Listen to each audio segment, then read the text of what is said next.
നമസ്കാരം. വീട്ടിൽ ശിവലിംഗമുണ്ടോ? എങ്കിൽ ഇക്കാര്യങ്ങൾ ശ്രദ്ധിച്ചില്ലെങ്കിൽ ശിവകോപം ഫലം.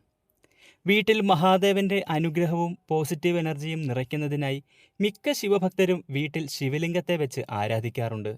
പക്ഷേ ചില കാര്യങ്ങൾ ശ്രദ്ധിച്ചില്ലെങ്കിൽ അത് ശിവകോപത്തിന് കാരണമാകും. എന്തൊക്കെ കാര്യങ്ങൾ ശ്രദ്ധിക്കണമെന്ന് നോക്കാം. ശിവലിംഗം സൂക്ഷിച്ചിരിക്കുന്ന ചുറ്റുപാട് എപ്പോഴും വൃത്തിയായി സൂക്ഷിക്കണം. പൂജാമുറിയുടെ വടക്ക് അല്ലെങ്കിൽ കിഴക്ക് ഭാഗത്ത് ശിവലിംഗം സ്ഥാപിക്കുന്നത് ശുഭകരം. കിഴക്ക് ശിവന്റെ ദിശയും കൈലാസപർവ്വതം വടക്ക് സ്ഥിതി ചെയ്യുന്നതിനാലും ശിവലിംഗം എപ്പോഴും കിഴക്കോ വടക്കോ ദിശയിലായിരിക്കണം ഇരിക്കേണ്ടത്.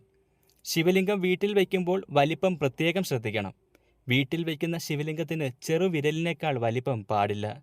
പിച്ചളയിൽ തീർത്ത ശിവലിംഗം ഉത്തമം.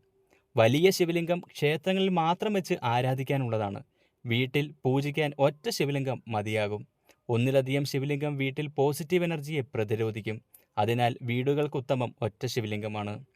നിത്യവും വിളക്ക് തെളിയിക്കണം. ജലധാരയും വെളുത്ത പുഷ്പങ്ങളും ഭസ്മവും സമർപ്പിക്കണം. ഒരിക്കലും തുളസിയില ശിവഭഗവാന് സമർപ്പിക്കരുത്. ഇക്കാര്യങ്ങൾ പാലിക്കാമെന്ന് ഉറപ്പുണ്ടെങ്കിൽ മാത്രം ശിവലിംഗം വീടുകളിൽ വെച്ച് ആരാധിക്കുക. അല്ലെങ്കിൽ ശിവകോപം വിളിച്ചു വരുത്തുന്നതിന് തുല്യമാകും.